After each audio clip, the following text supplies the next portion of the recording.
Sir ये जो agreement अभी एमओयू साइन हुआ है, क्या इसका लगता है आपको कि इससे क्या महत्वपूर्ण चीज़ें निकल के सामने आएंगी जो दोनों के लिए फ़ायदेमंद होगी? इसके कई पर्पसेस हैं जो हम लोग साथ काम कर रहे हैं एम्स के साथ, मध्य प्रदेश शासन का technical education skill development department. एक तो ये है कि जो टेक्नोलॉजी के क्षेत्र में जिन स्किल्स की आवश्यकता है, जैसे मान लीजिए वेंटिलेटर को ऑपरेट करने में, एमआरआई मशीन को ऑपरेट करने में, एक्सरे मशीन्स को ऑपरेट करने में, इनके लिए जिन टेक्निकल स्किल्स की ज़रूरत है उसके लिए हम यहाँ के यूथ को ट्रेन कर सकें।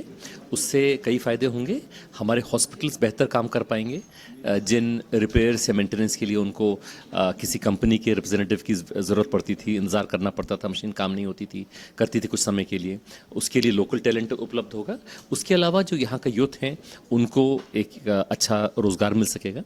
उसके अलावा हमारे पास हमारे ग्लोबल स्किल पार्क डेवलप किया है, उसमें बहुत ही कटिंग एज मशीन्स हैं। उसमें सीएनसी मशीन्स वगैरह जो हैं वो बीएचईएल से भी एक जनरेशन की आगे की हैं। हम लोग बीएचईएल के साथ भी काम कर रहे हैं कि उनको प्रोटाइप्स वगैरह बनाने में हम चाहते हैं कि उसी तरह की सेवाएं हम एम्स को दे पाएँ। और जिस तरह की कोई मशीनरी की उनको आवश्यकता हो, आगे जाते हुए हो सकता है कि हम जैसे कोई लोअर जॉ का, बोन का, इस तरह का मैन्युफैक्चर भी सीएनसी मशीन्स और 3D प्रिंटिंग में हो सकता है।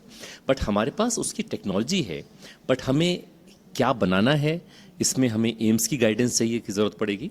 एम्स के जो डॉक्टर्स, जो देश के सर्वश्रेष्ठ डॉक्टर्स हैं, वो अपनी ज़रूरतें हमें बताएंगे और हम लोग साथ मिलकर कोशिश करेंगे कि जो उनकी रिक्वायरमेंट्स हैं उनको मिलकर हम पूरा कर सकें, जिससे न सिर्फ एम्स में बल्कि आगे बढ़ते हुए राज्य में, देश में और मानवता की सेवा करने का अवसर हम दोनों को साथ मिलकर मिल सके।